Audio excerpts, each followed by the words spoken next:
Mpenzi mtazamaji, hujambo popote ulipo, nikitumai ya kwamba mzima na buheri wa afya.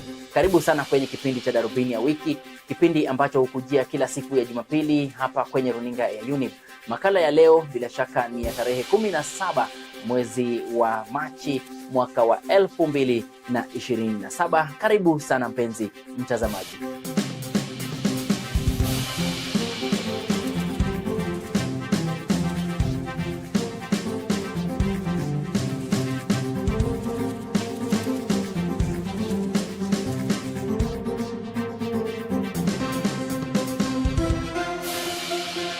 Hujambo mpenzi mtazamaji na karibu. Jina langu ni Hezron Asewe. Joseph Irungu maarufu kama Jowie amehukumiwa kifo baada ya kupatikana na hatia ya kumuua mfanyabiashara Kimani mnamo mwaka 2018.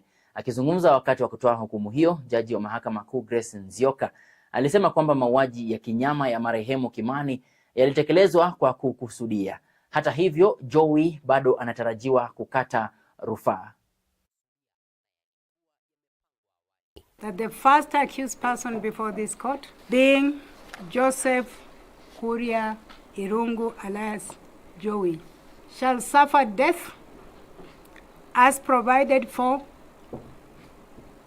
the offense of murder under section 204 of the Penal Code of Kenya. They say that it is a tragic, courteous loss of life on extreme circumstances bordering on an act of absolute madness that is beyond understanding. So even the defense joins the victim's family and the prosecution and the court in arriving at the conclusion it was a gruesome murder. And this is why we are adamant in our belief that that judgment delivered in court, completely and substantially different from the written judgment, because it was made to placate the public. Jowie is innocent, and at the Court of Appeal, we will be vindicated. They picked those shots from Jackie Maribe's house. The pictures that were taken with Jowie holding onto the shot, clearly showing the side pockets. 3 times. The prosecution refused to bring those shots, those pictures into evidence. 3 times. Why? During his evidence, the DNA expert claimed that he took pictures of those shots through the whole process. But when asked to bring the pictures of those shots to court, again, refused. Why? My son is innocent. Na hajafanya kazi yoyote, kosa yoyote, hajaua. Kuna kitu ninaamini, kuna a God of a second chance, na atamtoa. Na ndio unaona niko na nguvu, sababu Mungu mwenye ninaamini ndiye atamtoa. He is like Joseph. Joseph alidhulumiwa hivi na Mungu baadaye alimtoa, na hata ninaamini sasa atamtoa. Tukisonga mbele mpenzi mtazamaji, ni kwamba Rais William Ruto ametangaza kwamba vita vinavyoendeshwa na serikali yake ya kukomesha matumizi ya pombe haramu na dawa za kulevya havitarudi nyuma. Akizungumza siku ya Alhamisi katika ziara yake katika kaunti ya Kericho na Bomet, Rais ameonya maafisa wa umma wanaojihusisha na biashara hiyo, akiwataka wachague moja kati ya kuhudumia umma au kufanya biashara, lao sivyo wafurushwe. Katika ziara hiyo, Rais alizindua miradi ya barabara na ujenzi wa nyumba za bei nafuu. Vijana wengi hata kusimama ni shida. Vijana wengi hata kusimamia familia yao ni shida kwa sababu ya mambo ya pombe. We will not agree as a nation to lose a whole generation to drugs and to alcoholism.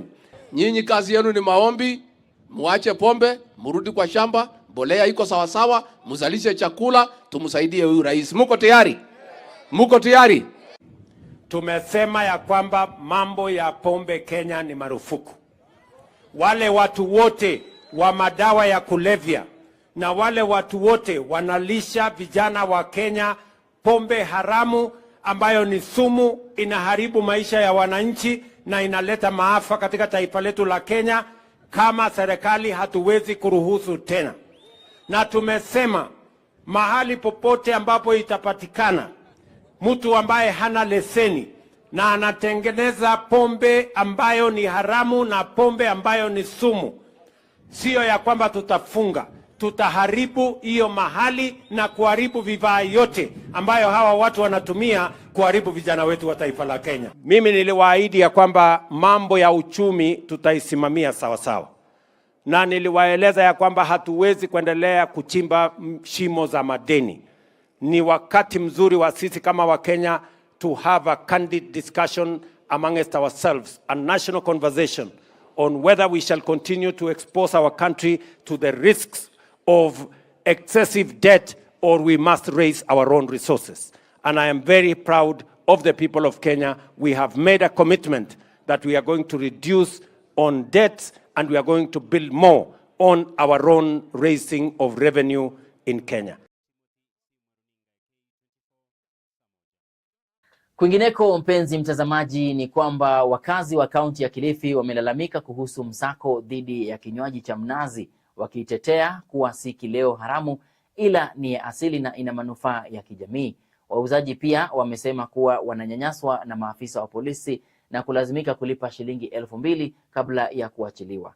Akiapa kutetea uuzaji wa pombe ya mnazi, spika wa bunge la kaunti ya Kilifi Teddy Mwambire amesema iwapo wauzaji watazidi kukandamizwa kwa kuuza kinywaji hicho kwa njia ya halali, basi wakazi wataandamana. Hii si pombe ya kwamba mtu anaweza kunywa na adhuruke. Hii ni kitu ambayo haijafanywa nini wala nini. Hii si chang'aa, hii si boka zile matingasi za kwamba tunapika. Hii ni pombe ambayo iko original. Hakuna mtu mwenye amekunywa mnazi akadhurika. Ni nani mwenye ambaye amekunywa mnazi ukasikia amelazwa ama amehara ama nini? Hakuna. Hiyo kitu jamani, tafadhali tunaomba. Yaani mtu akishikwa tu anauza mnazi ni 2,000. Hata ukipelekwa hapo station kwenyewe, lazima babako ni mamako ndugu yako amekufuata ni 2,000. Sasa mimi mwenyewe nimefungua hata sijauza hata kopo. Wewe umeingia. Customer nimemchungia kopo ameenda nayo. Tafadhali tunaomba serikali. Rais wetu Ruto, tunaongea na wewe. Tafadhali ongea na watu wako. Yaani tunaomba tu mtusaidie. Hii ndo kazi, hii ndo tunafanya, tunakula sisi. Mimi ningeomba serikali kama inawezekana. Manake hii pombe si haramu. Hii pombe ni mnazi na hii pombe ni ya kitambo sana toka mababu zetu. So nashindwa ni nini chenye kinafanya mpaka askari wawe wanakuja nyuma yetu kila mara baada ya kuwa sisi tumeanza kazi, hatuoni kazi ikiisha vizuri. Tunaomba serikali ikiwezekana ituachilie hii hali kuwe sawa. Serikali yetu ya Kenya iseme kabisa waziwazi kwamba huu mnazi wetu hauchanganywi na chochote, si kama kule bara. Bara kule kuna mritina, kuna zile pombe za kule ambazo zile zinaleta shida. Lakini hapa kwetu Coast, huu mnazi ni wetu na natural. Kesho kama naenda kuoa, kwenye harusi yangu nitatoa mnazi, kwenye mazishi nitatoa mnazi. Je, serikali itaenda kufukuza watu matangani kwa sababu watakunywa mnazi? Ama nitunywe bia pia matangani? Si pombe yetu. Pombe yetu ya asili ni mnazi. Nafikiri kuna umuhimu wa wakazi serikali iweze kwenda kwa kina, iangalie hizi ambao wanaita pombe haramu na ile ambao ni halali, na tuweze kupatiwa shime zaidi, kwa sababu zamani tulikuwa tumeambiwa kwamba huu mvinyo wa mnazi utapatiwa nguvu zaidi na serikali na hata kuweza kuwekwa kwa chupa tuweze kuuza katika maeneo mengine. Lakini tunaona sasa hii kumeanza kuwa na purukushani. Wakazi wengi wa Kilifi wameanza kuteswa na polisi, wanapigwa, wengine wakati mwingine anashikwa na mwagwa chini, na tunaona ni jambo la madharau makubwa sana. Kuna zile madawa ya kulevya ambayo tumeona mogoka ikija kwa wingi katika sehemu yetu ya Pwani, na hatujaona gari ikisimamishwa mogoka ikimwagwa chini, lakini mnazi wetu watu wanaumwaga chini hapa kwetu. Nataka serikali itembee na sisi na tushirikiane kuboresha mnazi na bidhaa zake zote, lakini si kutuhujumu kiuchumi. Sheria iko, la muhimu ni kukubaliana masaa, na kwa sababu wauzaji wote wa mnazi wako na permit za county, kwamba ni single business permit, wameweka pale leseni za kufanya biashara. Kwa hivyo wanafanya biashara kwa leseni. Kama umepatiwa leseni ufanye biashara, maana ni biashara halali. Kwa nini mtu mwingine akaibomoa? Hawa wanauza mogoka pale njiani. Hujaona mtu anauza mnazi kwa barabara. Lakini tunaona watu wanauza majani ya mogoka wameweka njiani, wanauza. Hakuna karatasi yoyote. Hakuna ground rates. Hakuna karatasi ya kuonyesha kwamba anafanya biashara ndani ya Kilifi, na wameharibu vijana wetu.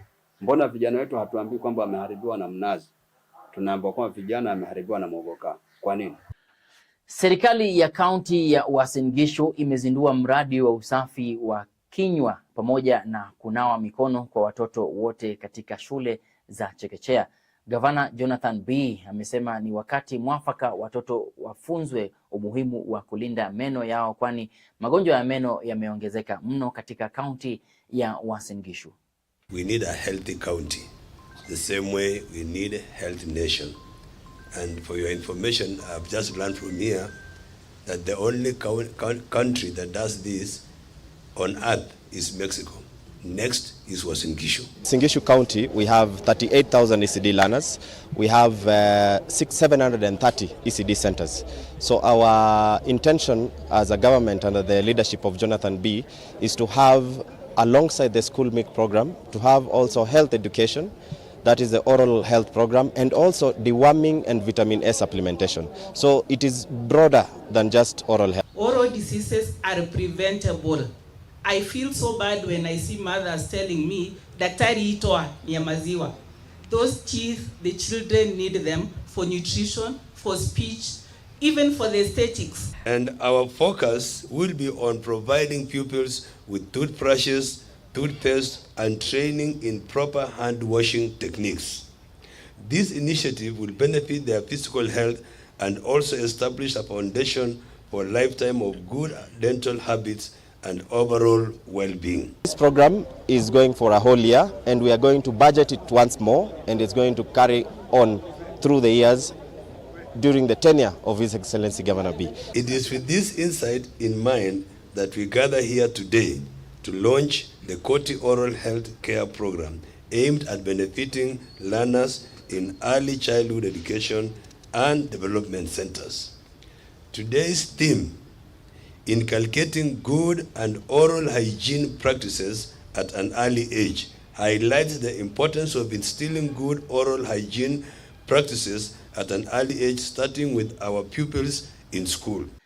Na mtazamaji, asante sana kwa kuendelea kuitazama runinga ya Younib, hususan kipindi cha Darubini ya Wiki. Darubini ya Wiki sasa inachukua pumziko la muda mfupi, na kuomba usiondoke, nitarejea hivi punde na taarifa zaidi.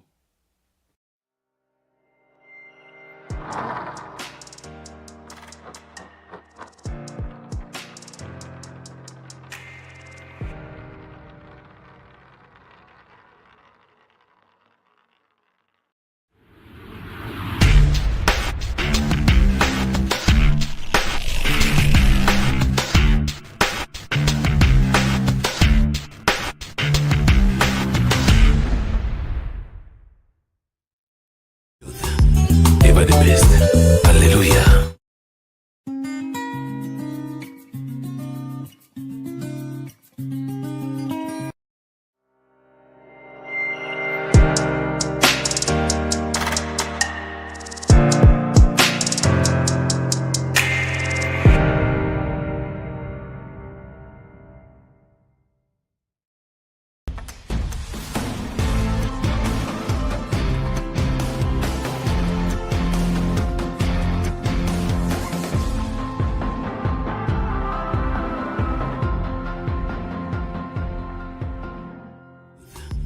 Ever the best.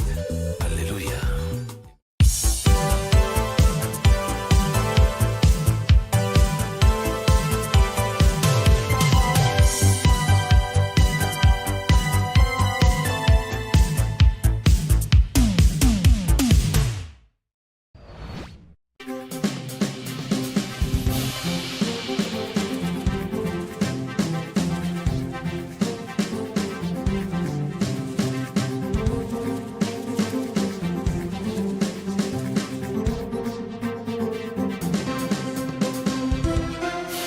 Na mtazamaji, karibu tena, tusonge mbele na taarifa zetu. Muungano wa wanahabari nchini sasa unapanga kuelekea mahakamani kupinga agizo la serikali kuhusu kufanya matangazo ya kibiashara kupitia shirika moja tu la KBC. Wakuu wa muungano huo wakiwemo wahariri na wa muungano na wanahabari nchini wamedai hatua hiyo inapania kuhujumu uhuru wa wanahabari nchini, kwani vyombo vya habari vinategemea fedha hizo katika kulipa wafanyakazi wake. This causes immense outrage and concern among independent media outlets in Kenya. These directives are not merely misguided, they are blatant assault on the very foundations of a free and democratic society. They violate the principles of media freedom enshrined in the Kenyan Constitution, undermine free market principles, and create a hostile environment for media investment. Recent similar action by the very same Professor Kisiangani is already the subject of public interest litigation. KBC indeed needs help to grow strong and transform from a state broadcaster to the public broadcaster that the citizens of Kenya enshrined in their constitution. The first step to this is in freeing the hands and minds of the professionals at Broadcasting House to make independent, public-spirited determinations on how to apply its assets and deliver journalism. It is Kenya democracy that is at stake, not just the free media. We therefore, in light of these alarming developments, 1, call on all media practitioners, media entities, and friends of free media to unite in solidarity in defense of our hard-earned rights to a free media, access to information, and freedom of expression, and to strongly and jointly rebuff any agents of darkness keen to turn off the media lights. Our lawyers are working on some papers so that we go to court, and I think once we file, you should be able to be notified that we filed in court, because all these policies, like we said, they will not go unchallenged. We'll challenge all of them.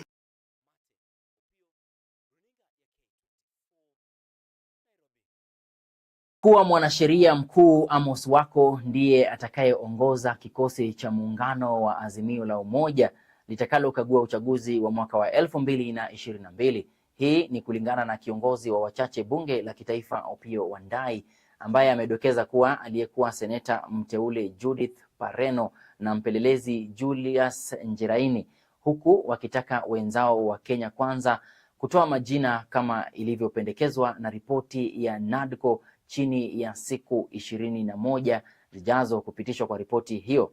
Na huku kinyang'anyiro cha uongozi ndani ya chama cha ODM kikishika kasi, kiongozi wa wachache sasa anasema hakuna kinachomzuia kumrithi Odinga, kwani anamfahamu Odinga kwa kina baada ya kufanya kazi na yeye kwa muda mrefu. These 3 persons will be led by the Honorable Amos Wako,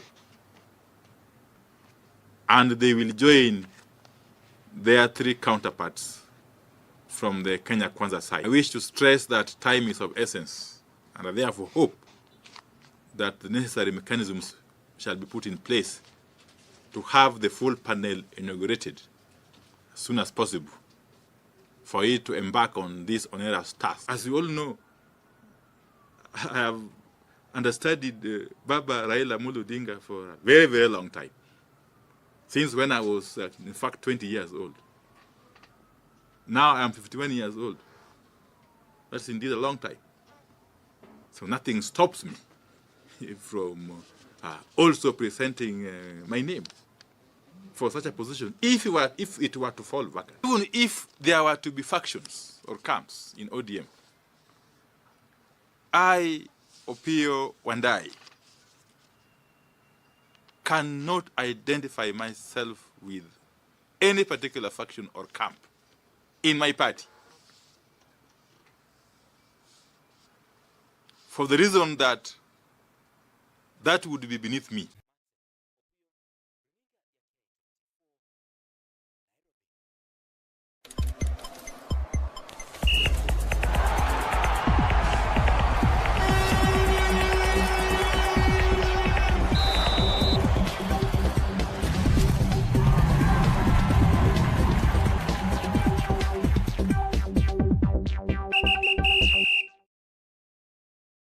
Na mpenzi mtazamaji, karibu sana. Sasa tuingie katika kitengo cha taarifa za michezo.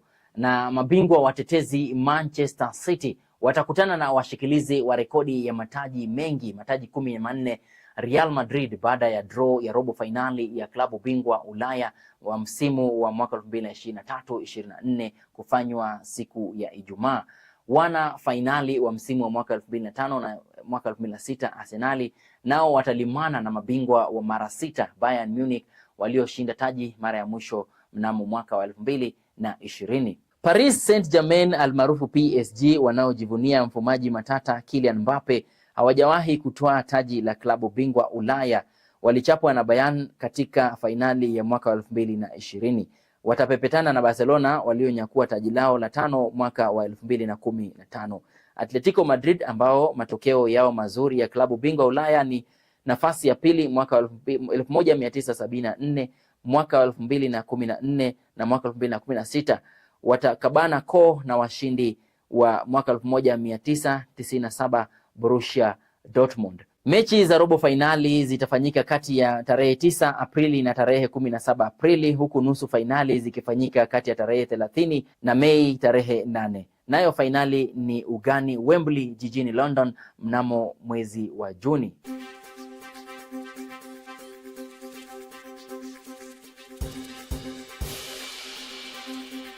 Kwingineko, shangwe, nderemo na vigelegele vilihinikiza mitaa mbalimbali ya Nairobi wakati mashabiki wa soka walipojitokeza kuanza sherehe za miaka 60 tangu kubuniwa kwa klabu ya AFC Leopards.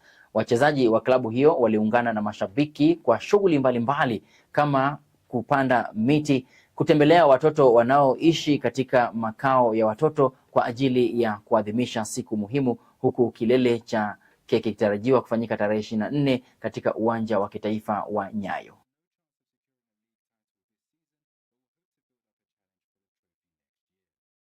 We reflect, all of us, as FC key stakeholders, from fans, members, players, former officials, everybody, so that we ask ourselves, what is this that is ailing us? We cannot have our own training ground. We cannot win an African title. We are calling out for the leadership and the team, the fans and the team to work in unity, because there is power in unity, and if we work together and we have a conversation on how to propel this team forward, we will be able to get the answers. Na mtazamaji, hadi hapo sina la ziada. Shukran sana kwa kunipa macho yako pamoja na masikio. Ungana nami tena wiki ijayo kwenye taarifa zingine za Darubini ya wiki kutoka hapa kwenye runinga ya Younib. Kwa niaba ya wote waliofanikisha matangazo haya akiwemo Peter pamoja na Esther, shukran za dhati. Ungana nami tena wiki ijayo. Jina langu ni Hezron Asewe.